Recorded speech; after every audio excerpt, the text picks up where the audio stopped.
Boa tarde e obrigado por aguardarem.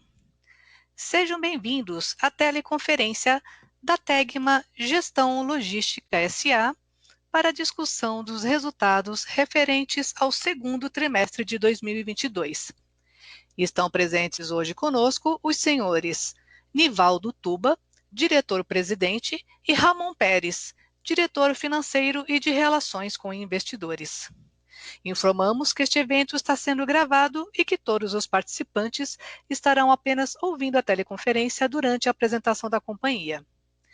Em seguida, iniciaremos a sessão de perguntas e respostas, quando maiores instruções serão fornecidas. Caso algum dos senhores necessite de assistência durante a conferência, queira, por favor, solicitar a ajuda de um operador, digitando *0. O replay desse evento estará disponível logo após seu encerramento, por um período de 7 dias. Assim, gostaríamos de passar a palavra ao Sr. Nivaldo, diretor-presidente da Tegma, que dará início à apresentação. Por favor, Sr. Nivaldo, pode prosseguir.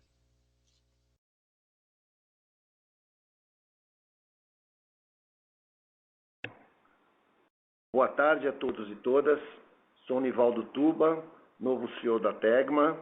Em nome de toda a empresa, agradeço mais uma vez a participação em mais uma teleconferência de resultados. Comigo aqui tenho o Ramon Pérez, nosso diretor financeiro e de RI, além de Ian Nunes e Nicole Bruneto, da área de RI. No slide 2, como fazemos de costume, temos um disclaimer a respeito das nossas declarações prospectivas. Passando para o slide 3, gostaria de aproveitar o momento e me apresentar aos investidores e analistas que estão nos acompanhando.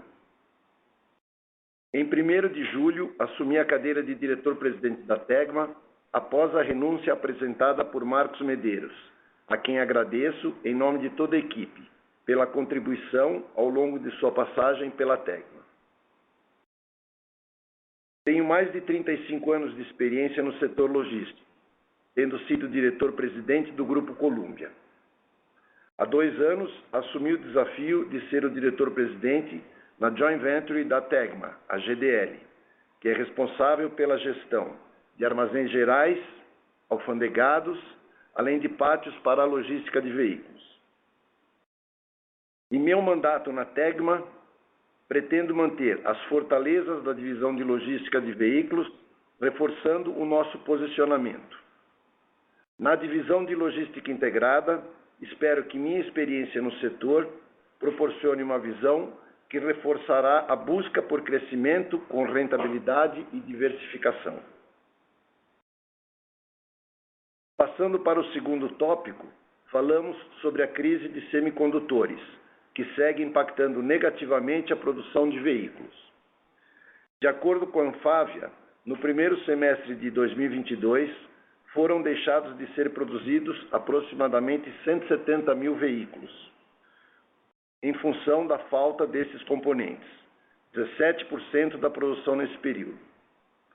Apesar da imprevisibilidade de quando ocorrerá a plena normalização desse problema, muitas montadoras decidiram produzir veículos inacabados ao longo desse trimestre, em função da melhora na perspectiva do recebimento dessas peças faltantes. No terceiro tópico, comentamos sobre a aprovação do pagamento de dividendos e juros sobre o capital próprio, referente ao primeiro semestre de 2022. Serão distribuídos R$ 24,6 milhões em proventos intercalares, o que corresponde a 50% do lucro líquido contábil e a 60% do lucro líquido ajustado do primeiro semestre de 2022.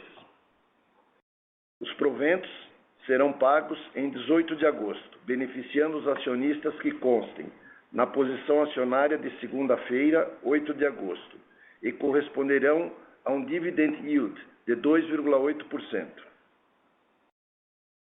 Comentando agora sobre os destaques de inovação e tecnologia da companhia, gostaria de compartilhar rapidamente 3 iniciativas da Tegma durante o período. A primeira foi a implementação da chamada eletrônica, que que vem trazendo vários benefícios à empresa e aos seus parceiros de transporte, na divisão de logística automotiva.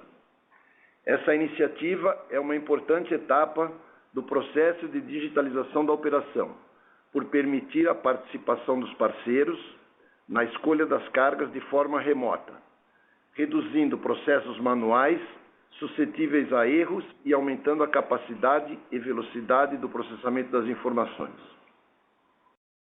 A segunda iniciativa é a adaptação de semi-reboques da operação de químicos, que realizou a instalação de um quarto eixo ao equipamento, o alongamento do chassi e da caixa de carga.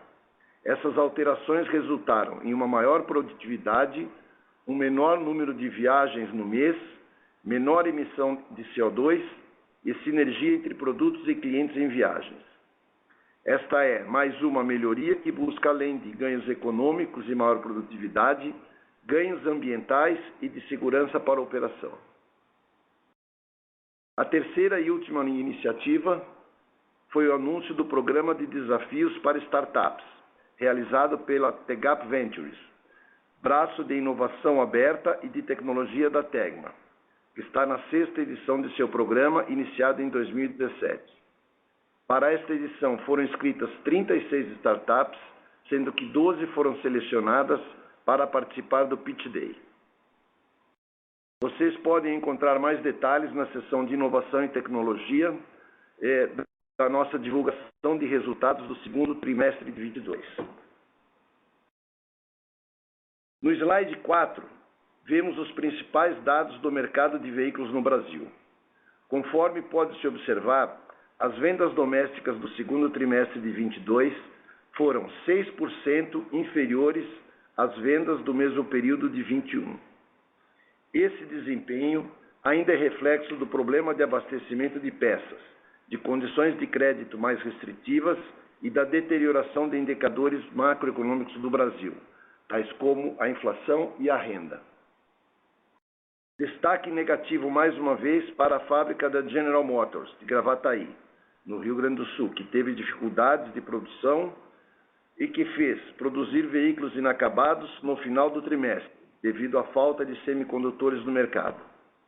Apesar disso, no mês de julho, a fábrica retomou sua produção e, além de completar os veículos inacabados, voltou a produzir veículos prontos para venda, recuperando seu market share.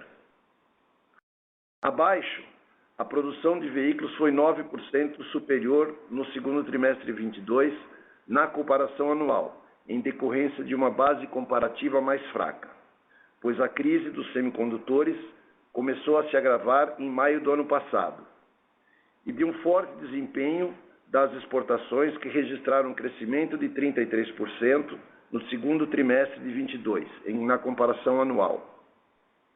Esse desempenho ocorreu por conta da melhora das vendas na América do Sul. Praticamente 1/4 da produção nacional foi destinada às exportações. No slide 5, vemos os principais indicadores operacionais da divisão logística automotiva. No gráfico acima à direita, a quantidade de veículos transportados no segundo trimestre de 2022 foi 8% superior na comparação anual, e o market share ficou estável na casa dos 22%.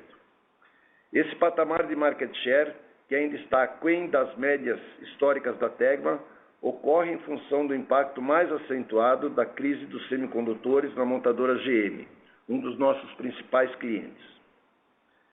A distância média das viagens domésticas, que ainda está abaixo das médias históricas, está afetada em função da redução temporária das viagens provenientes da fábrica da GM em Gravataí. A distância média das exportações, em contrapartida, aumentou na comparação anual em decorrência da maior participação do transporte rodoviário de veículos para o Mercosul. Em função do aumento da participação da quantidade de veículos exportados, que tem uma distância menor no mix consolidado, a distância média se reduziu em 3% no segundo trimestre de 2022 na comparação anual.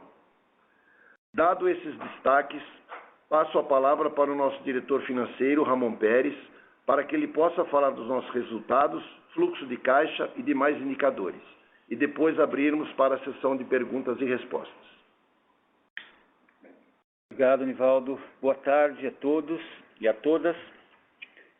Passando para o slide 6, mencionamos os resultados da divisão de logística automotiva. Podemos ver no gráfico acima que houve um crescimento de 33% na receita líquida da divisão no segundo trimestre de 22, versus o mesmo período de 21. Esse resultado reflete o aumento na quantidade de veículos transportados, 8% superior, e os reajustes de tarifas realizados ao longo de 21 e de 22. Eu acho que vale o destaque para o crescimento da receita da operação de logística de veículos usados, que tem tido um crescimento expressivo na quantidade e que tem gerado oportunidades comerciais bem interessantes para a Tegma. Abaixo, vemos que a margem EBIT do segundo TRI de 22 teve uma recuperação de 3,2 pontos percentuais, em comparação ao segundo TRI de 21, acompanhando assim a tendência de crescimento dos volumes e da receita da divisão automotiva. Esse desempenho reflete um retorno aos patamares normalizados da margem, depois do primeiro TRI de 22 ter sido muito prejudicado em razão dos volumes baixos. O mesmo acontece com as margens EBITDA. O patamar de 14,2 nesse segundo TRI é reflexo direto da capacidade da divisão de lidar com o aumento do volume e com o controle de custos e despesas. No slide 7, nós mostramos os resultados da logística integrada. Vemos um leve crescimento da receita líquida da divisão na comparação anual, em função do aumento do volume de produtos químicos transportados e armazenados. Apesar das dificuldades que a operação de eletrodomésticos tem enfrentado, isso por causa das incertezas do varejo brasileiro e da indisponibilidade de peças e componentes. Nos gráficos, nós vemos uma queda acentuada da margem EBIT, mas essa forte queda ela se explica principalmente por um fenômeno pontual ocorrido no segundo trimestre de 21. Foi o registro de crédito tributário de 5,7 milhões. Se nós expurgarmos esse efeito, teríamos uma queda de apenas 2,2 pontos percentuais da margem EBIT. No caso do EBITDA ajustado, que já desconsidera o crédito pontual mencionado acima, a gente verifica também uma queda, mas nesse caso da ordem de 2,9 pontos percentuais, refletindo principalmente as oscilações do mix de serviços mais ou menos rentáveis, como armazenagem, transporte, respectivamente.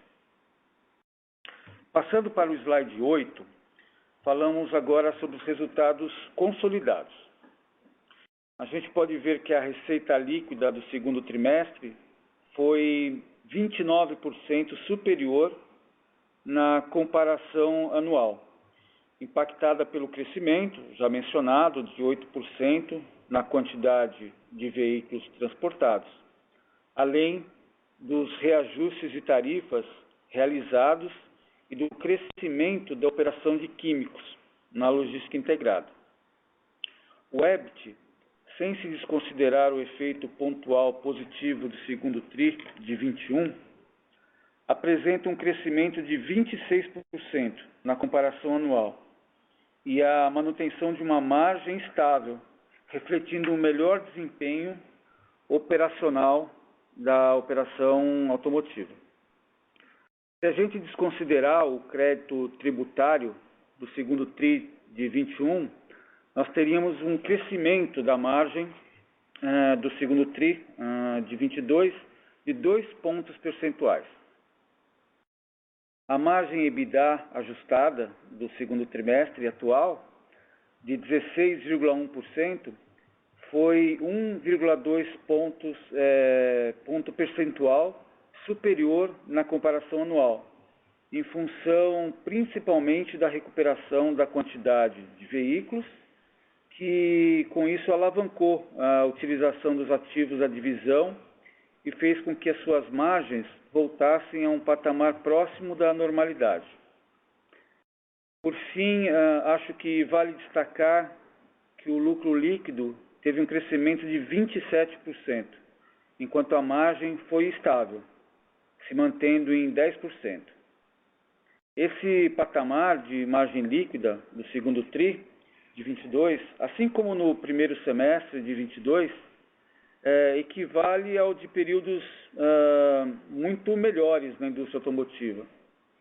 Esse fato, mesmo em um momento de tantas dificuldades da indústria, reflete a resiliência das operações da logística automotiva e a acertada decisão de diversificação da empresa, cujos os resultados da logística integrada e da joint venture GDL já representam 30% do lucro líquido da Tegma nos últimos 12 meses. Some-se a isso também a estrutura de capital desalavancada da empresa, que proporcionou uma redução acentuada das despesas financeiras líquidas da empresa, em um momento de alta acentuada de juros no Brasil. Mais adiante, no slide 9, nós mostramos que o CAPEX da companhia foi de 12 milhões no segundo trimestre, representando 4% da receita líquida. Os investimentos mais relevantes do período foram a aquisição de 10 cavalos mecânicos no valor total de 4,9 milhões de reais. Isso foi para a operação de logística de veículos, para a renovação da frota própria, que tem sido muito utilizada para entregas na América do Sul. Além disso, nós realizamos também a aquisição de embalagens para manuseio de peças para a operação de eletrodomésticos. Isso no valor de 4,2 milhões. Essa aquisição é relacionada ao lançamento de novos produtos que demandam embalagens com especificações diferentes. No nosso ciclo de caixa, ele foi de 51 dias, um dia superior ao do trimestre anterior. Esse indicador ele foi impactado negativamente por atrasos pontuais de alguns clientes na virada do trimestre, que eles somaram 9,5 milhões de reais, ou o equivalente a 2 dias no ciclo de caixa, e que já foram regularizados na semana seguinte. Vale destacar que o saldo em aberto relativo à negociação comercial com uma outra operadora logística, da qual somos subcontratados em alguns trechos, vem sendo gradativamente reduzido, tendo correspondido a apenas 2 dias de incremento no ciclo de caixa em junho de 22. Lembrando que esse impacto era de 7 dias em dezembro de 21. Com relação ao fluxo de caixa livre da companhia, ele foi negativo em 17 milhões no segundo trimestre. Vale lembrar que a redução da pendência de contas a receber, que a gente mencionou acima, impactou o nosso fluxo de caixa positivamente, em 15,4 milhões de reais. O consumo de caixa no trimestre ele é explicado pela forte e rápida recuperação da receita da operação de logística automotiva, que, apesar da significativa melhora do resultado operacional, consumiu caixa via aumento do capital de giro. Contribuiu negativamente também para esse fato o atraso pontual dos 9,5 milhões que nós já mencionamos anteriormente. No slide 10, nós mostramos detalhes sobre a nossa estrutura de capital. no primeiro gráfico, fica evidente que o caixa de 120 milhões de reais em junho de 22 é bem superior às amortizações de dívida bruta dos próximos 3 anos. E que em 22 não há nenhuma amortização de dívida a ser realizada daqui para frente. O pagamento de dívidas mais caras contratadas ao longo da pandemia explica a queda acentuada do custo médio da nossa dívida, no gráfico ao lado, resultando em CDI mais 2,2% em junho de 22. Sobre a composição de nossa de nossa posição de caixa líquido, na tabela abaixo, podemos ver que em junho de 22 ele foi de 52 milhões, refletindo a estrutura desalavancada já mencionada. Por último, à direita, ressaltamos que mesmo em um momento muito desafiador para a indústria automotiva, o nosso rating foi reafirmado pela Fitch em abril de 22, no patamar de A local, com perspectiva estável. Bom, finalmente, passando para o último slide, nós mostramos primeiro a evolução do nosso retorno, tanto sobre o capital investido, quanto sobre o patrimônio líquido. Destacamos que o ROIC, em cinza, de 16,6% em junho, apresenta quase uma estabilidade, comparado com o primeiro TRI de 22.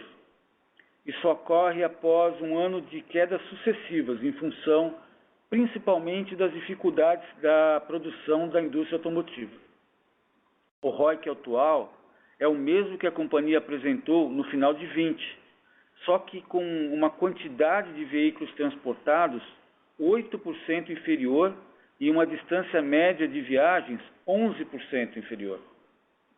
O ROI, na linha laranja, também impactado positivamente, é influenciado também pelo excelente desempenho da joint venture GDL no período.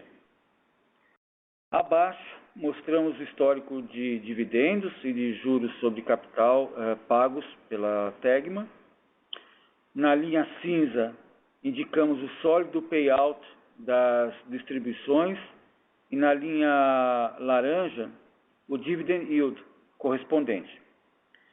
Conforme foi mostrado nos destaques do trimestre, foi deliberada a distribuição de 50% do lucro líquido contábil, que corresponde a 60% do lucro ajustado do primeiro semestre, o que corresponde também a um dividend yield de 2,9%.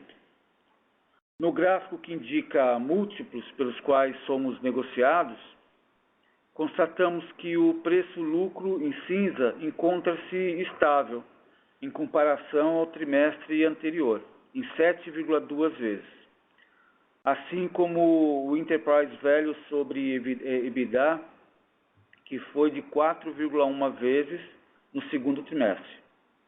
O que nós atribuímos principalmente às incertezas relacionadas ao mercado automotivo. Por último, abaixo, vemos o desempenho de nossa ação em comparação com o índice Ibovespa.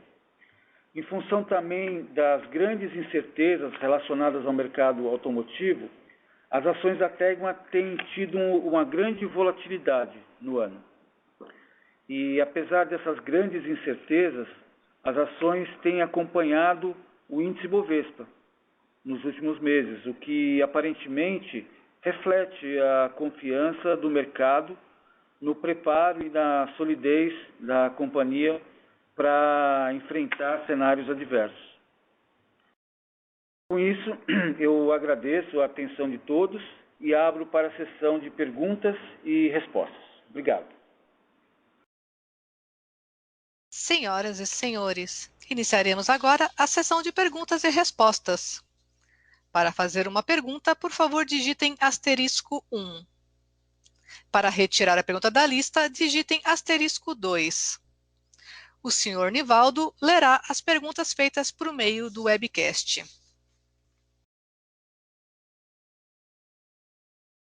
Nossa primeira pergunta é de Luísa Mussi, do Banco Safra. Boa tarde, pessoal. Tenho duas perguntas aqui do meu lado. A primeira, olhando o guidance da Anfávia para esse ano, a gente vê que o licenciamento ele ainda está bastante abaixo aí, né, da projeção de veículos leves até o momento. Então, o segundo semestre do ano ele ia precisar ser bem mais forte, né? Então, em relação a esse ponto, eu queria entender qual a expectativa de vocês em relação à produção, se vocês de fato estão esperando aí um segundo semestre bem mais forte. E a segunda pergunta, que é uma derivada da primeira, é que no trimestre passado vocês endereçaram a questão aí de mão de obra, né, que foi um ofensor no custo, muito em função de expectativa de retomada das montadoras. Então, dado esse cenário, eu queria saber se vocês podem dar uma cor sobre esse assunto, se vocês ainda vão permanecer com essa estratégia aí para o segundo semestre. Obrigada, pessoal.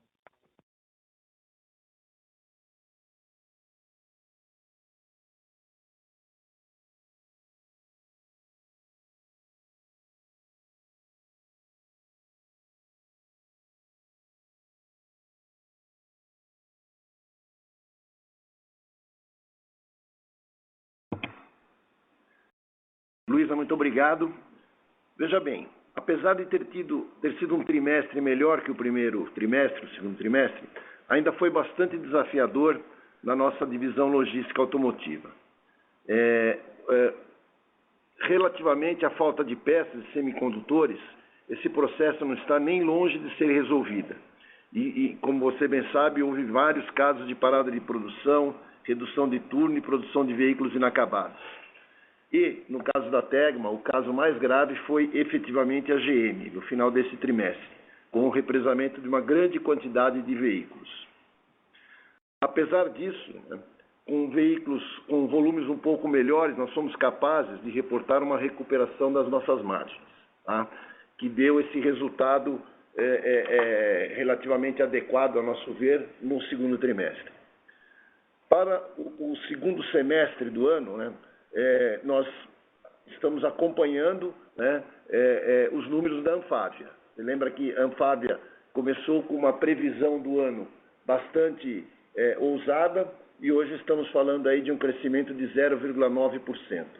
Então, estimamos um pequeno crescimento no segundo semestre em relação ao primeiro, né, em função da retomada das produções, né, que no primeiro semestre foram bastante prejudicadas.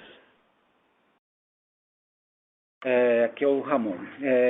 Com relação à segunda questão, relativa ao impacto da mão de obra sobre as nossas margens, a nossa expectativa é que com a retomada do volume, seja na previsão enfim, que a Fábio divulgou, de 1% acima do ano passado, um pouco mais, um pouco menos, a tendência é que essa diluição ela ocorra de uma maneira mais efetiva.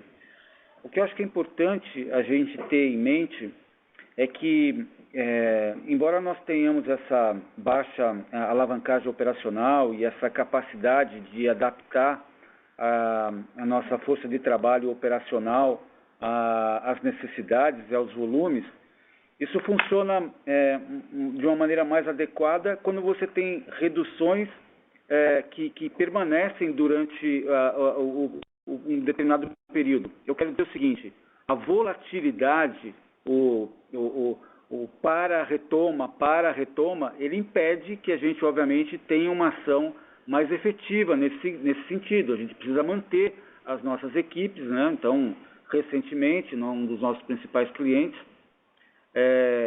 enfim, paralisou a sua operação. Por 2 semanas, nós não podemos, com isso, fazer um ajuste efetivo nas nossas equipes, porque a gente tem que estar pronto para a retomada.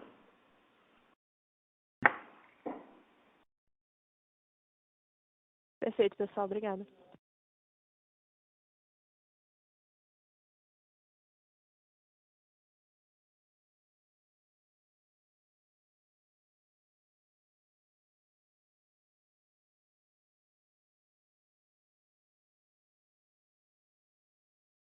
A próxima pergunta é de Luiz Capistrano, do Itaú BBA. Pessoal, bom dia a todos. Obrigado pelo espaço, parabéns aí pelos resultados. Minha pergunta é com relação ainda sobre esse tema de semicondutores e perspectivas do segundo semestre. Eu acho que está bem claro a visão de vocês. Eu queria ouvir um pouquinho mais sobre talvez um tema mais específico, que é com relação à quantidade de manchetes que a gente vem acompanhando aí nos últimos meses, com relação ao estoque de semicondutores lá na raiz, né? Lá no primeiro cara da cadeia que começa a mostrar que de fato ele está ficando estocado, muito disso por conta de uma retração na demanda de eletrônicos. A gente entende que isso aqui também é um pouco complicado, né, de entender. Talvez o chip utilizado lá nos eletrônicos não seja necessariamente o que é usado nos veículos, mas o que vocês acham que isso pode passar de leitura para a gente? Com certeza a gente não tem um cenário aí de normalização imediata para vocês no segundo semestre. Eu acho que essa parte está bastante clara, mas, por outro lado, isso traz alguma segurança a mais para vocês em 23? Isso não tem nada a ver com vocês no final das contas? Isso não traz impacto para vocês algum? Como que a gente pode pensar nisso? Talvez um cenário em que, de fato, você tem aí um barateamento dos custos de produção das montadoras, pensando nisso, porque dado que o custo subiu muito, os preços estão muito altos, isso acaba prejudicando um pouco a demanda, né? Acaba comprometendo um pouco das vendas. Com esse cenário todo, existe uma possibilidade de inflexão em custos aí daquilo que pelo menos está associado a semicondutores, só levantando algumas bolas aqui para pegar um pouco da cabeça de vocês para esses pontos, com relação à situação de estoque de semicondutores lá fora. Obrigado. Luiz, boa tarde. Obrigado pela pergunta aí. Veja bem, nós não estamos posicionados na cadeia de produção dos veículos ou dos próprios componentes, né? Então, nós não temos a melhor posição para termos as indicações firmes, né? Mas, por outro lado, recebemos insights, como de que o estoque de semicondutores na Ásia ou mesmo na Coreia está em alta em função da queda da demanda por produtos eletrônicos e que investimentos em ampliações de fábricas já estão começando a operar, né? Não temos tanto contato com a dinâmica desse setor, então é relativamente temerário afirmarmos qualquer tipo de otimismo a respeito desse assunto.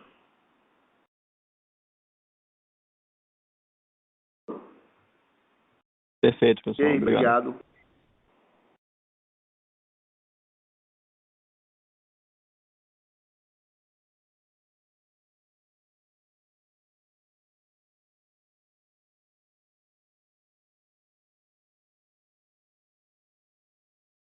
A próxima pergunta será da webcast e será lida pelo palestrante. Boa tarde a todos. Aqui quem fala é Ian, RI da Tegma. São duas perguntas. A primeira eu vou direcionar para o Nivaldo, vem do André Santana. A Tegma está olhando alvos para M&A. Poderiam dar mais detalhes sobre o setor e o tamanho, Nivaldo? Vamos lá. Sim, a Tegma está olhando alvos para M&A, né? Quanto à questão de setor e tamanho, o setor que nós estamos olhando é dentro da área de logística integrada, né? Atividades que estejam em harmonia com as atividades que já desenvolvemos, seja na linha automotiva, mas principalmente na logística integrada, né? A ideia que nós temos, né, o que existe de orientação, vamos dizer assim, por parte até do Conselho, é tentarmos buscar gradativamente um equilíbrio de escala do faturamento da nossa divisão automotiva com a divisão de logística integrada, né? Nós temos um bom exemplo de desenvolvimento de logística integrada, a nossa controlada, a GDL, né, lá no Espírito Santo. A segunda pergunta é o Humberto Rocha. Parabéns pelos fortes resultados. Com a normalização da geração de caixa e com a estrutura de capital da companhia, caixa líquido, Podemos ver o payout subindo? Segunda dúvida. As exportações têm sido bastante fortes nesse ano. Quais perspectivas para o segundo semestre? As melhoras são do mercado da América do Sul ou algum novo serviço / contrato da companhia junto às montadoras? Obrigado. Passo para o Ramon responder. Oi, Humberto. Com relação ao payout e com a normalização da geração de caixa, a tendência é que a gente mantenha a nossa política, né, indicativa dos 50% e que vem variando entre 50% a 60% nos últimos anos. O que pode se esperar é um aumento do valor nominal. Obviamente, se você mantém o payout e se os nossos resultados efetivamente retornarem, um aumento nominal, mas a manutenção do payout. Até porque essa estratégia ela está ligada aos comentários que o Nivaldo fez sobre nossas intenções, nossas pretensões de crescimento através de operações inorgânicas, num crescimento inorgânico. Com relação à segunda dúvida sobre as exportações, bom, esse é um movimento generalizado do mercado. Inclusive, se você acompanhar as projeções que eram feitas pelos agentes de mercado para esse ano, embora nós tenhamos uma frustração do volume do mercado interno, a realidade está superando o que foi projetado, né?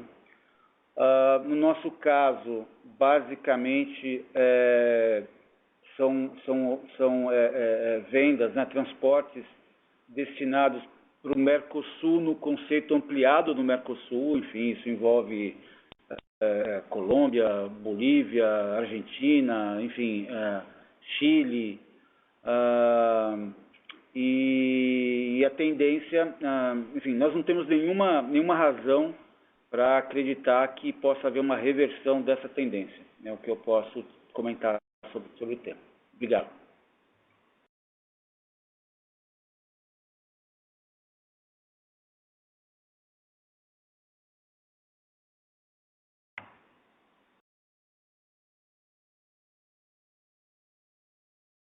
Senhoras e senhores, lembrando que para fazer uma pergunta, basta digitar *1.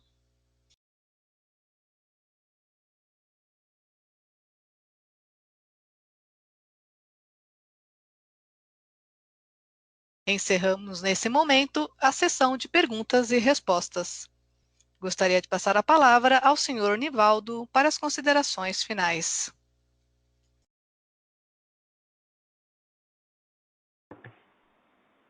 Muito obrigado pela participação de todos. Tá? É sempre gratificante termos esse colegiado nos assistindo, nos agraciando com a presença, né? Tomando conhecimento da nossa realidade. Né? Na qualidade de CEO da Tegma, estou à total disposição dos senhores e das senhoras. Mais uma vez, muito obrigado, em meu nome e em nome de toda a minha equipe.